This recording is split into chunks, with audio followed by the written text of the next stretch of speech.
이탈리아 세리에 리그 챔피언 나폴리가 이강인 영입을 위해 결정타를 준비하고 있다고 알려지며 화제입니다.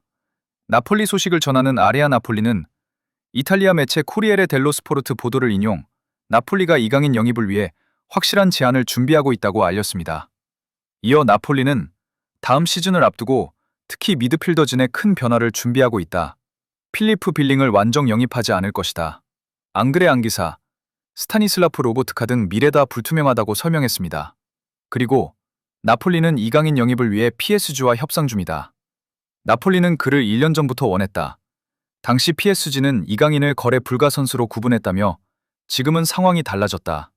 이강인은 누구보다 출전 기회를 받고 싶어 한다고 주장했습니다. 마지막으로 이강인은 매우 기술적인 선수다. 왼발을 자유자재로 사용하고 득점, 도움 드리블이 무기인 선수다. 나폴리는 이강인 영입을 위해 결정타를 준비하고 있다고 덧붙였습니다. 앞서 이탈리아 현지에선 이미 이강인과 나폴리가 개인 합의를 마쳤다는 의견도 나왔습니다. 나폴리 소식을 전하는 이탈리아 매체 스파치오 나폴리는 이강인과 나폴리는 원칙적인 합의를 마쳤다고 보도했습니다. 매체는 우리가 수집한 정보에 따르면 나폴리는 이강인 영입에 매우 가깝다. 원칙적으로 합의를 마친 상태라며 이강인은 한국에서 가장 인기 있는 축구 선수다. 그의 초상권은 여러 스폰서십 계약과 연결돼 있다. 이를 해결하려는 방안을 찾고 있다고 밝혔습니다. 이탈리아 현지에서 이강인을 집중 조명하고 있는데요.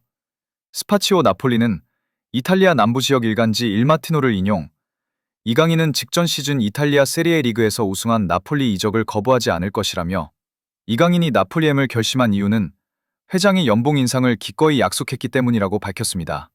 이탈리아 매체 나폴리스타는 이탈리아는 이미 이강인에게 관심이 있었다. 나폴리는 6월 안에 아시아 선수를 영입할 예정이다며 이는 상품성과 TV 중계권 사이에 새로운 길을 여는 마케팅 전략으로 볼 수 있다고 알렸습니다. 이어 이강인은 클럽의 가치를 더욱 높이고 새로운 프로젝트의 핵심이 될 수 있는 양질의 선수가 될 것이다며 단순히 전술적 작전이 아니다. 앞으로 몇 년 동안 팀에 도움이 될 수 있는 젊은 선수라고 설명했습니다. 높은 신뢰도를 자랑하는 미국 매체 디 애슬레틱은 지난 1월 PSG는 경기장 안팎에서 이강인을 높게 평가한다. 아시아 시장 공략은 물론 경기력도 좋다며 PSG가 만약 매각한다면 영입했던 금액의 2배 이상을 원한다고 밝혔습니다. PSG는 2년 전 이강인을 2,200만 유로, 약 346억 원을 투자해 영입했습니다. 2배면 4,400만 유로, 약 693억 원인데요. 독일 축구 이적 시장 전문 사이트 트란스퍼마르크트는 일부 선수에 대한 예상 몸값, 최신 정보를 반영해 수정했습니다. 여기에 이강인도 포함됐는데요. 이강인은 최근까지 추정 몸값이 3천만 유로, 약 467억 원이었습니다. 이번 수정을 통해 2,500만 유로, 약 289억 원으로 약 17% 하락했습니다. PSG는 이강인 매각에 적극적인 모습을 보이지 않고 있습니다. 결국 나폴리가 이강인을 확실히 영입하기 위해선 선수와 구단이 원하는 연봉과 이적료를 맞춰줘야 할 것입니다. 한국 팬들은 프리미어리그나 프리메라리그 이적을 선호하고 있는데요. 일단 가장 원하는 것은 프리미어리그이고 선수 본인도 프리미어리그 이적을 가장 선호하지 않을까 싶습니다.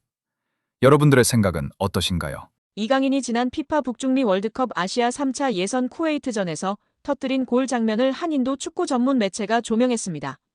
비슷한 장면을 두고 골을 성공시키지 못한 자국 선수와 비교하면서 퀄리티의 차이라고 덧붙이며 화제가 되고 있는데요. 인도 매체 IFTWC는 소셜미디어 SNS를 통해 비슷한 상황의 두 장면을 캡처했습니다. 하나는 지난 10일 인도와 홍콩의 2027 아시아 축구연맹 아시안컵 3차 예선 시조 2차전 경기, 그리고 다른 하나는 같은 날 한국과 쿠웨이트의 북중미 월드컵 아시아 3차 예선 B조 최종전 경기 장면이었습니다. 두 장면 모두 골 지역 왼쪽 모서리 부근에서 왼발 슈팅 기회를 잡았다는 공통점이 있었습니다. 대신 인도의 리스톤 콜라코는 수비수의 방해 없이 사실상 골키퍼와 1대1로 맞선 상황이었습니다. 반면 이강인은 상대 수비와 가깝게 붙어 있어 오히려 슈팅이 쉽지 않아 보였습니다. 득점 가능성은 오히려 콜라코 쪽이 더 높아 보였는데요. 그러나 결과는 정반대였습니다.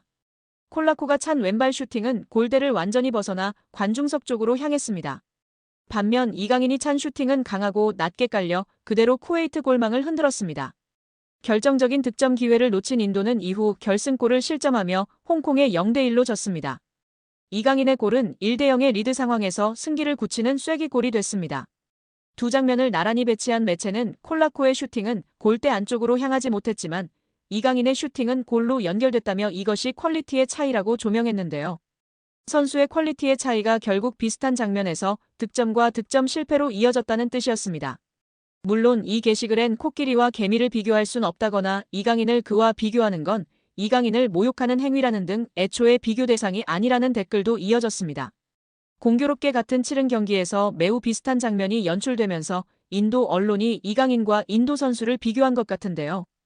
프로 선수와 아마추어 선수의 차이라고 볼 수 있을 정도로 엄청난 갭이 있는데 비교하는 것 자체가 우스운 것 같습니다. 구독자 여러분들의 생각은 어떠신가요? 맨체스터 유나이티드의 여름 이적 시장에 대한 큰 힌트가 등장했습니다. 맨유 유스 출신 공격수 알레한드로 가르나초가 입주한 지 1년 여밖에 되지 않은 자신의 고급 주택을 부동산에 매물로 내놓았다는 것인데요. 영국 대중지 더 선이 현지 시간 온라인판 기사로 공개한 독점 정보에 따르면 가르나초는 영국 그레이터 맨체스터의 보든 지역에 있는 침실 7개짜리 대저택을 385만 파운드 약 72억 원에 매각하기로 했다. 해당 매물이 시장에 나온 것은 지난 3월 28일로 알려졌다. 가르나초는 지난해 4월 자신의 파트너 에바, 1살 된 아들 엔소와 함께 해당 저택으로 이사했다. 매입 당시 가격은 380만 4천 파운드. 1년도 채 되지 않아 매각한 이유는 차익을 위해서가 아니다. 라고 전했습니다. 이어 더선은 가르나초가 자신의 저택을 매각하려는 이유가 올여름 맨유를 떠나기 위한 준비로 여겨진다고 추측했습니다. 실제로 가르나초는 후배 아모린 감독이 올 시즌 중도 부임한 이후 꾸준히 이적설의 주인공이 됐습니다. 에릭 텐하흐 전임 감독 체제에서 중용됐으나 아모린 감독 부임과 함께 입지가 흔들렸는데요. 최근 다시 주요 경기에 출전하고 있으나 지난 1월 이적 시장 기간에 첼시, 나폴리 등과 이적 협의가 진행되기도 했습니다. 맨유는 지난 수년간 누적된 적자로 인해 재정난에 시달리고 있기도 합니다. 맨유는 아모린 감독이 원하는 유형의 선수를 영입하기 위해 기존 선수 매각을 추진 중이며 현재 에스턴 빌라로 임대된 마커스 래시포드를 비롯해 자체 유소년팀 출신 선수들의 매각이 장부상 순이익으로 처리되어 재정 건전성 규정 충족에 큰 도움이 된다고 보고 있습니다. 래시포드와 달리 가르나초는 그동안 맨유의 미래 자원으로 기대를 모았으나 아모린 감독은 기복을 보이는 가르나초를 정리하려는 생각을 가진 것으로 알려졌습니다. 맨유는 최근 2선 공격수 영입에 대한민국 대표 미드필더 이강인과 연결됐는데요. 지난달 이강인의 에이전트 하비에르 가리도가 맨유 구단을 방문한 사실을 공개하기도 했습니다. 스페인 매체 렐레보의 마테오 모레토 기자는 이 방문이 가리도가 대리하는 선수의 이적과 관련이 있는 업무상 출장이었다고 보도했습니다. 맨유는 5년 후 새로운 홈경기장 건설을 중심으로 대대적인 재건 작업을 진행 중입니다. 짐 래클리프 구단주는 이 과정에서 아모린 감독을 적극 지원하고 여름 이적 시장에 선수 영입을 위해 구조조정을 진행 중이라고 밝혔습니다.